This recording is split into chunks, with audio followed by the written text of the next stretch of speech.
Good afternoon, everybody, and thank you for joining our webinar this afternoon. Just a couple of quick introductions. I'm going to be joined on the webinar this afternoon by Caroline Adams, who's a Senior Finance Manager, has been in Debenhams Shared Service Centre. I'll hand over to Caroline to introduce herself in a moment. And my name is Ray Welsh. I'm the host. I'm Head of Product Marketing and Marketing at FISCAL Technologies. Caroline, would you like to introduce yourself and a little bit of background? Yep, that's fine. So for those of you that don't know me, just to reiterate what Ray said, my name's Caroline Adams, and until recently I worked for Debenhams and spent most of my career in finance and specifically in accounts payable and shared services. Anybody that knows me knows that I feel very passionately about payables and the purchase to pay process. For the last couple of years, I spent most of my time looking at working capital initiatives and how we could introduce savings in that area. That's great, thank you. And just to set the scene, what we're talking about this afternoon are the challenges within shared service centres, whether those are with internal customers or external customers, and on obviously how those challenges can be resolved. So the two biggest challenges that we are hearing about, protecting cash and reducing costs. Account payable teams everywhere, and particularly in shared service centres, are facing these. Certainly within a shared service centre, we're seeing the volume and the velocity of invoices needing to be processed really amplifies these challenges. Obviously, all accounts payable organisations have these challenges.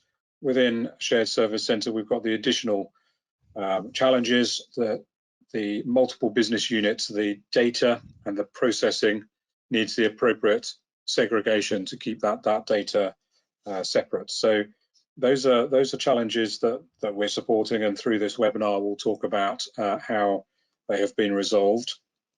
And I'm sure everyone is sick of hearing it today, but you know, we're hopefully coming out of a pandemic 12 months on from the first lockdown, and you know what that has done is it's temporarily heightened these risks, really as it did in the 2008 financial crisis and the crisis before that.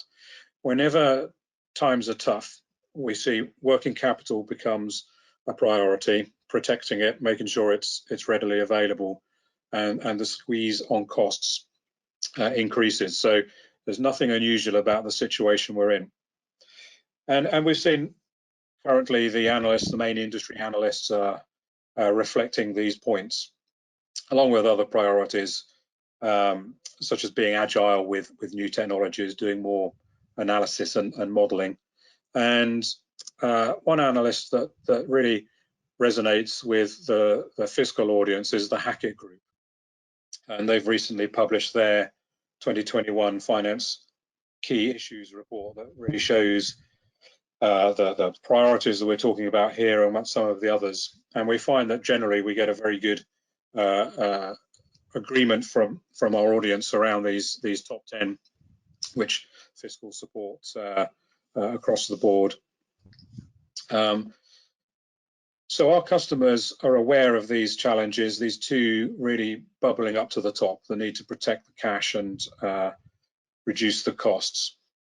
Customers tell us they obviously need to do this, they need to be able to show this and demonstrate this and effectively report on how they're doing this up into the more senior levels of the organisation.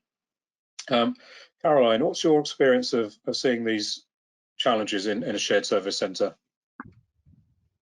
So I think one of the biggest things is that, you know, your CFO or finance director has made payables a gatekeeper over the cash exiting the business. And what that means is about a balance of empowering your teams with the right sign-on and capabilities against the need of protecting cash going out the door in error.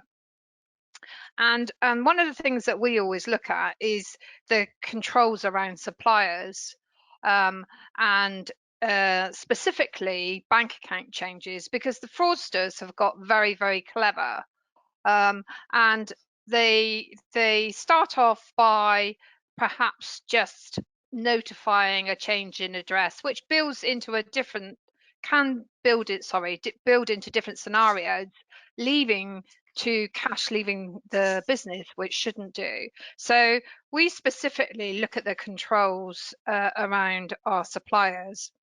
And then we also look at securing the data. So again, who's got access to what, and how do you ensure that people can do their jobs, where we talk about segregation of duties. And if you look at the headlines in the press, I'm sure you'll be astounded, as I have been recently, about the sheer volume of people being prosecuted that have committed fraud within the companies because they haven't got segregation of duties. And I do raise my eyebrows when I see that.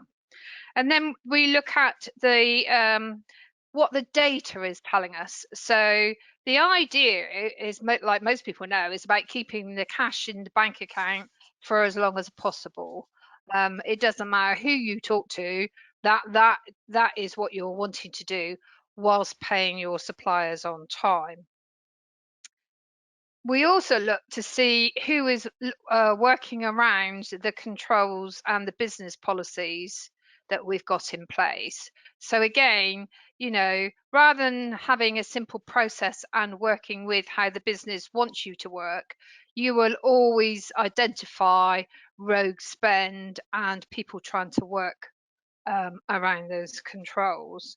And one of the things that we used to look at from a working capital perspective is if you've got a billing agreement with a supplier that they have a 30-day payment terms and invoice you monthly, you know, if you've got the right controls in place, you should pick up if they start billing you weekly, which again wouldn't form part of the contract.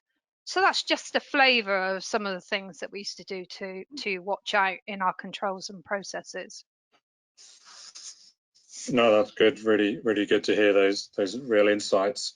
And you know, I think what we're moving on to here is what's really causing these risks to increase. And you know, a few examples that I see.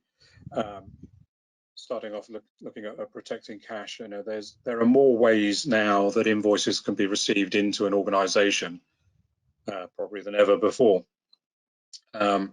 We've also got ongoing digital and finance transformation projects, AP automation projects. Some of those may have been put on hold over the last 12 months. I think the majority of organizations are now either started again or soon to restart those larger scale transformation initiatives. There's changes going on. Whenever there's change, what were once watertight controls, they become out of date and gaps appear.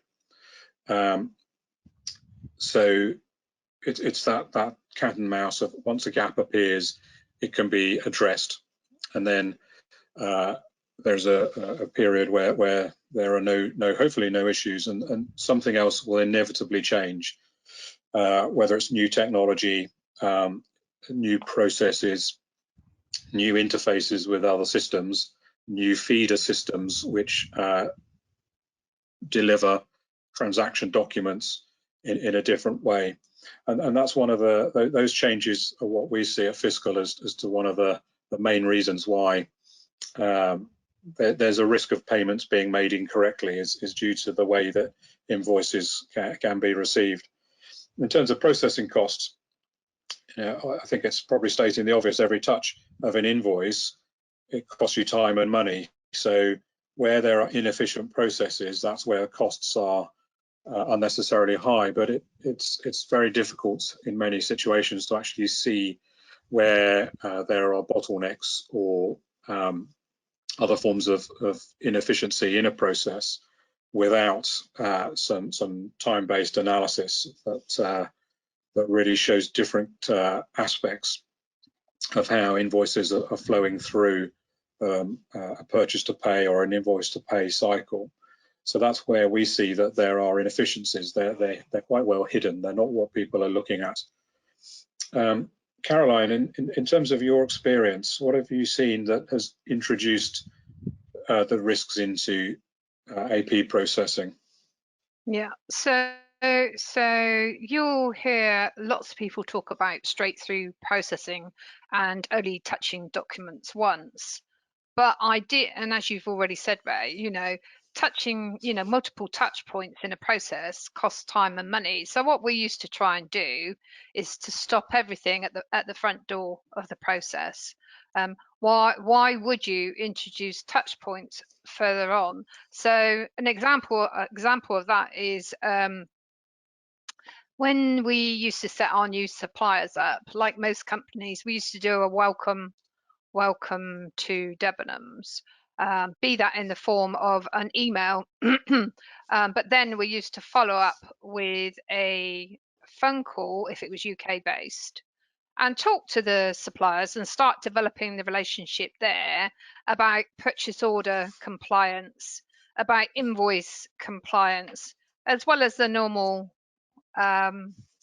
welcome niceties, I should say. And then, but the key point to this is we used to put the accounts on hold until we received the first invoice so that we could check it for invoice compliance, as in that it contained the purchase order, it had the right details, it contained wording as to what those goods or services were. And this reduced over time, this reduced the amount of time we were spending, the teams were spending on repetitive work with invoices being rejected for non-compliance.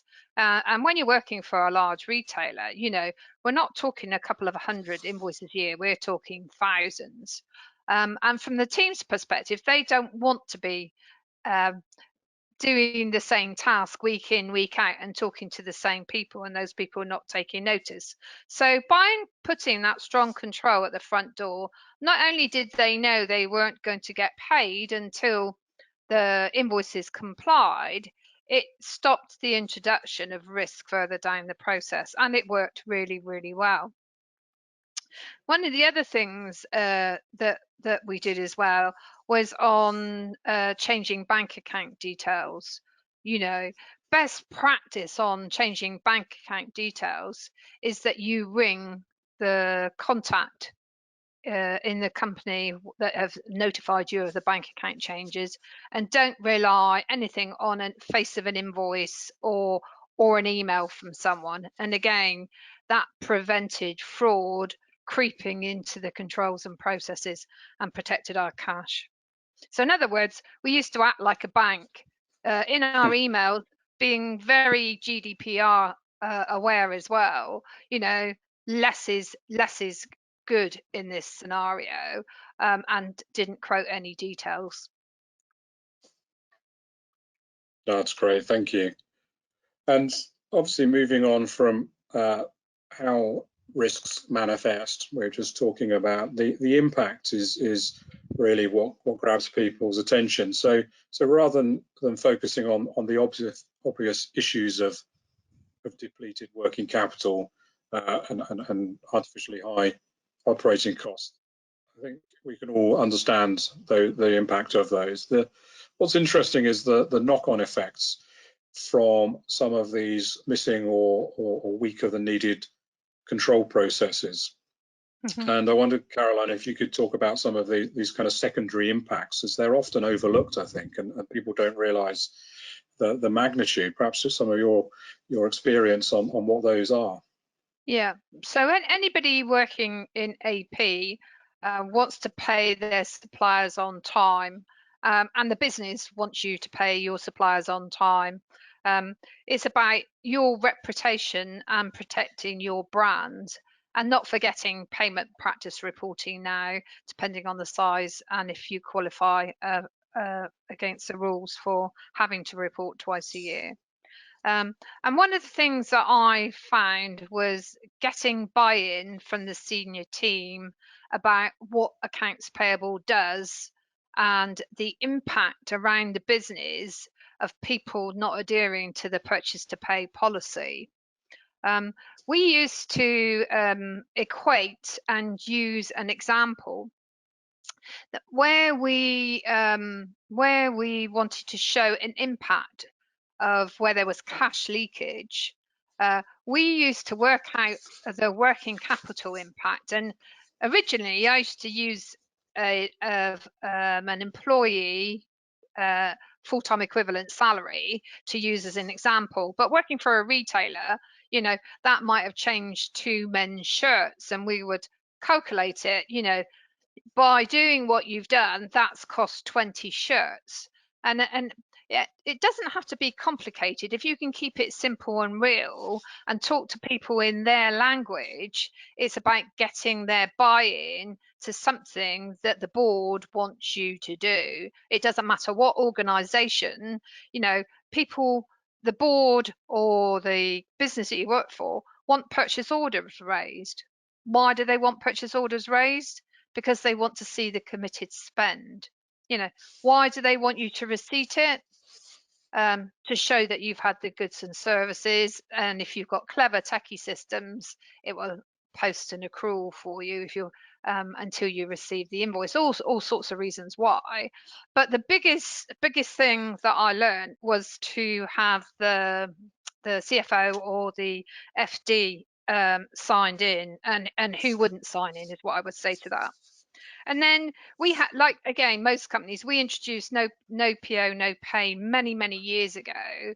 And again, it was about getting buy-in. How do you get in buy-in to people who see the process as an admin process? And again, the only way you can quantify it is about, well, your suppliers are not going to be paid on time if you don't take the necessary action, or it's about the goods and services might not be delivered because the supplier puts you on stop. It's about engaging with these people and seeing it as you know, as well as your supply, balancing your supplier relationships is about balancing your relationships with internal employees as well. Mm-hmm. We got to the point that, again, until we could get that buy-in from the top down, of naming and shaming as well. And not everybody likes to do that. But if you've tried the softly approach and you're not making any headway, you know, you have to look at other tools to get people to understand the impact of their inactions rather than action. Well, sometimes it's actions, conscious actions, but it's also about the AP team. Again, going back to the morale of the AP team, you know, they don't want to be saying, you know, a certain division hasn't done any receipting this month, because it's also knocks on to the financial accounting and the reporting of costs in the business as well, which can be skewed if people aren't doing their jobs. So there's all sorts of way of of going about and identifying and showing and sharing, but it's about getting the buy-in from the senior management team. I think was key to all of it really, and what it does to working capital. I would echo that from what I hear with customers I speak to. There's a lot of pride, and clearly what FISCAL is trying to do is to support and enable AP teams to do more of the higher value work, to do less of the repetitive, you know, in quotes, lower value work by automating and running that forensic checking so that people don't have to. And you know, I think that is a large contributor to the value. And when I speak to senior finance people, they sum it up in terms of assurance. They feel assured, and you know, the huge amount of work that happens to create that benefit has a huge value. It's non-monetary, but most certainly comes up again and again when I talk to customers.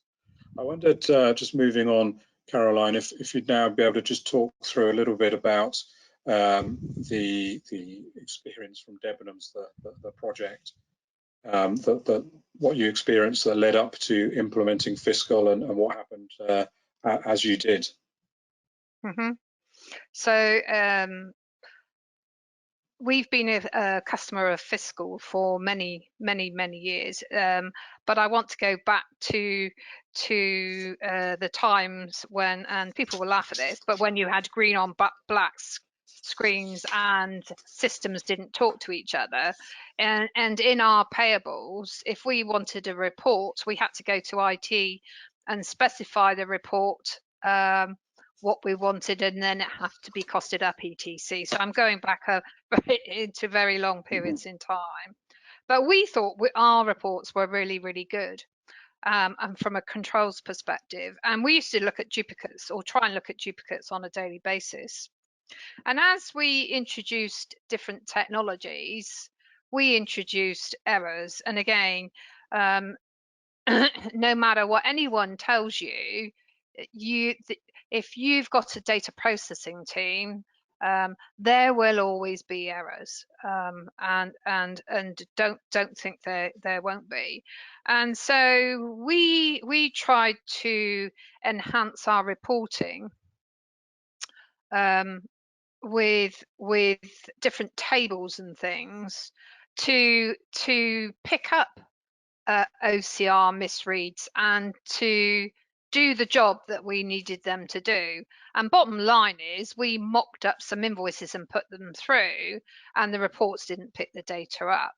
So we knew we were in trouble, and so therefore we went to the marketplace to look for experts and specialists in algorithms and things that we couldn't do, because basically they couldn't deliver reporting that was good enough for what we wanted. And by that I mean, you know, we tried to put a table in that said an I could equal to a 1 or an L, or a 3 could equal to a B or an 8, and it just wasn't clever enough. And so we went out to market, really. I know, Ray, we're going to talk later on about return on investment and what that did. Yeah, I think that's quite a typical set of experience that I hear from organisations, that the tools they had weren't quite up to the task. I'll very briefly just touch on another large shared service centre customer, NHS Wales, who are somewhere in the magnitude of 1.8 million transactions per annum, around £4.5 billion in spend, quite a large team, obviously. And they had similar problems, that manual, or what were once been paper-based processes and moved into OCR, they were getting errors coming through, and they couldn't mop them up quick enough. So they needed to bring in a specialist solution and look to the market, and selected FISCAL and so on. And they have seen huge monetary benefit, and they are very happy to reference over 5 years of using the solution, they've prevented £25 million worth of incorrect payments, largely duplicates. So some pretty significant financial benefit, but they've also really fallen into the benefit of the staff are able to think about additional areas where they can provide benefit. It's more of a thinking job than a doing job now, which is a really great kind of place to have got to for them. I'm just conscious of time. I'll move on. If anyone is interested, we can share a case study of the NHS Wales story, which is obviously much more detailed. And you know, I think from talking with Carolina and others, at the outset there are expectations as to what the solution will put in place, but there's often some unexpected or some further benefits. And I know, Caroline, you've mentioned to me before data insights. I wonder if you could just briefly touch on what kind of insights that you found in addition as these secondary benefits. Yeah, so again, in most businesses you'll have certain types of spend that don't have purchase orders. So we utilised the spike report that FISCAL has as a key control to pick up data processing errors, and that's, you know, physical keying of someone putting an additional naught in. Instead of 30,000, it was 300,000, and we use that as one of our key controls on our, as I said, on our non-matchables.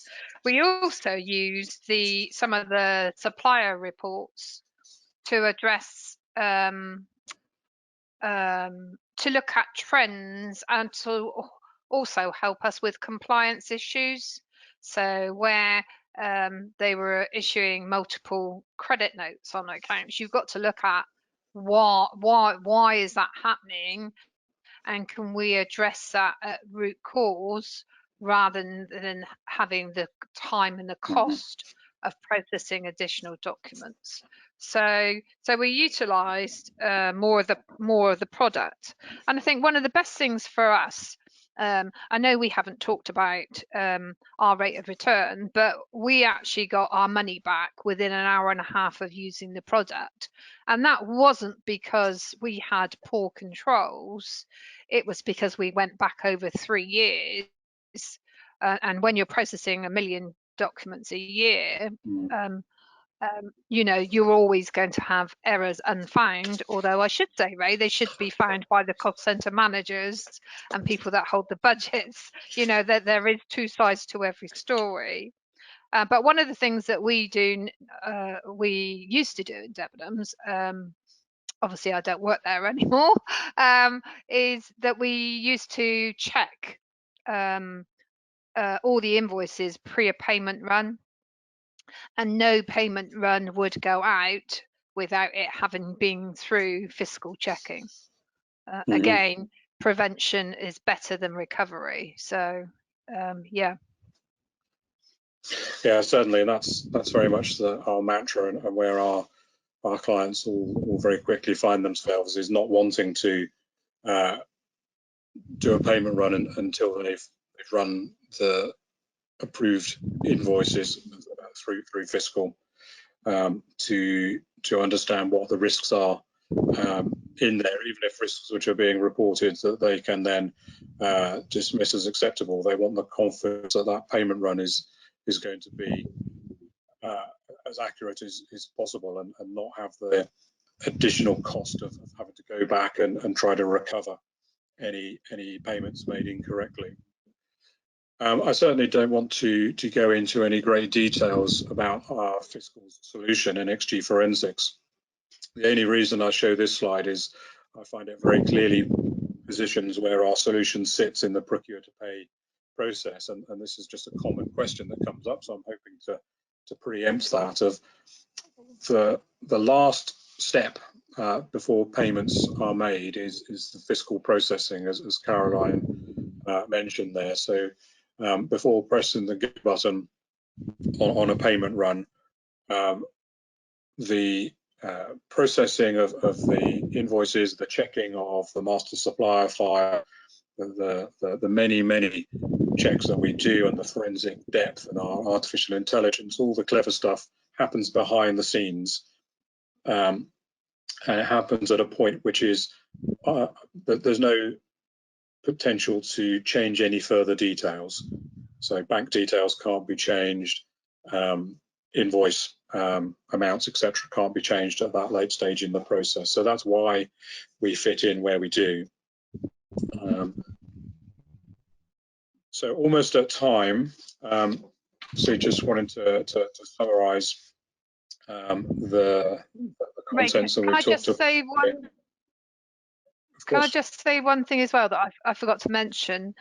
You know, if you've gone through the process of investing in the product, the other thing that you should do is report the KPIs on a monthly basis of what the product is doing for you. So some people measure on recovery, but it's actually what it's preventing.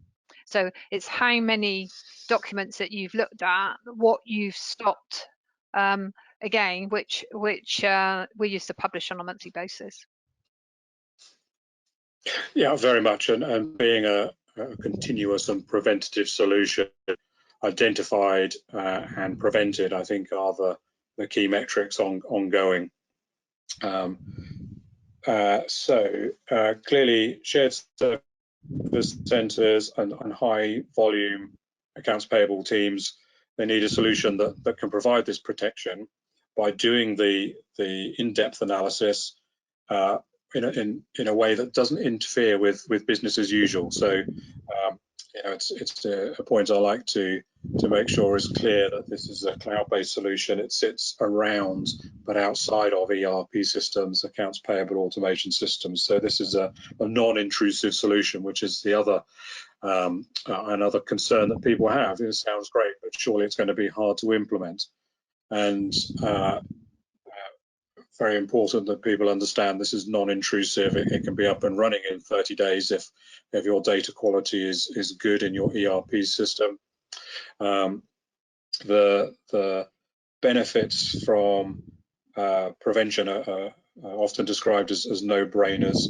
The protecting of the cash, even as we are now hopefully exiting out of some restrictive times, it's never more than in the top 3 of any analyst reports, and that's very much a focus for how we help customers. And costs, all finance organizations are always under pressure from cost. We see generally a lower annual increase in budget for the finance department than many, if not all, of the other departments. So consequently a squeeze on costs. And through all of that, we're very confident that we're able to find areas where we can help you achieve those and some of these other benefits that we've mentioned. And in fact, we're confident enough that we can guarantee that, a benefit from usage of FISCAL software, and there's various different ways we can get started, through looking at benchmarks, through to running some of your data through our system in a proof of concept. So lots of different ways we can start demonstrating that value to you. So I would like to finish by thanking you, Caroline, for your time and for sharing your experience in these areas. Your great experience is hugely valuable to us and our audience, I'm sure. So thank you very much for that. And obviously we'll wrap up now. We'll send a follow-on to anybody on the call.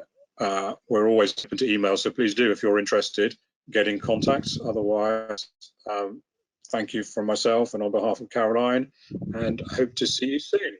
Thanks and goodbye. Thank you.